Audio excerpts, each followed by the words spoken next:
नाशिक ते मुंबई दरम्यानचा इगतपुरी ते आमने हा समृद्धी महामार्ग आता पर्यटनाचं केंद्र बनलाय। निसर्ग आणि धरणं बघण्यासाठी रस्त्यावर वाहनं थांबवून पर्यटक सेल्फी काढताना दिसतात।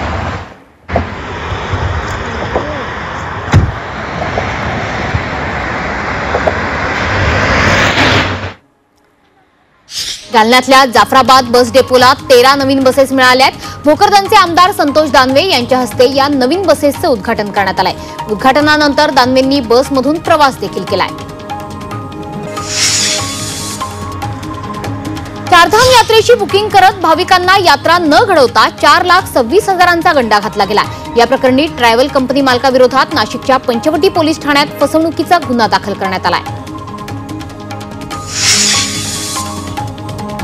सण उत्सवांच्या पार्श्वभूमीवर इंदापूर आणि भिगवण पोलिसांकडून रूट मार्च करण्यात आला।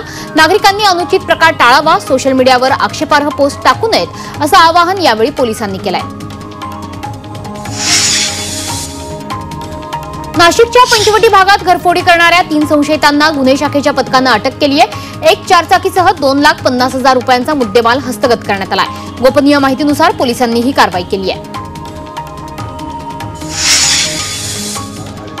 99वा अखिल भारतीय मराठी साहित्य संमेलनासाठी स्थळ निवड समितीने साताऱ्यातल्या छत्रपती शाहू स्टेडियमची पाहणी केली आहे। रविवारी होणाऱ्या साहित्य महामंडळाच्या बैठकीनंतर समिती संमेलन स्थळाची घोषणा केली जाणार आहे। अकोल्याच्या बार्शी टाकळी इथल्या धरणाच्या गाळात अडकलेल्या 2 गायींना जीवनदान देण्यात आलंय। या गायी धरणाच्या गाळात अडकल्या होत्या। 2 तासांच्या अथक प्रयत्नांनंतर या गायींना सुखरूप बाहेर काढण्यात आलं।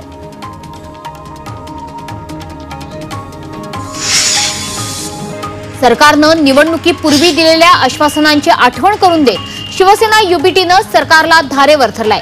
हिंगोलीतील शिवसेना युबीटीच्या पदाधिकाऱ्यांनी स्थानिक आमदार तानाजी मुटकुळेंना निवेदन देत दिलेली आश्वासनं पूर्ण करण्यासाठी पाठपुरावा करण्याची मागणी केली।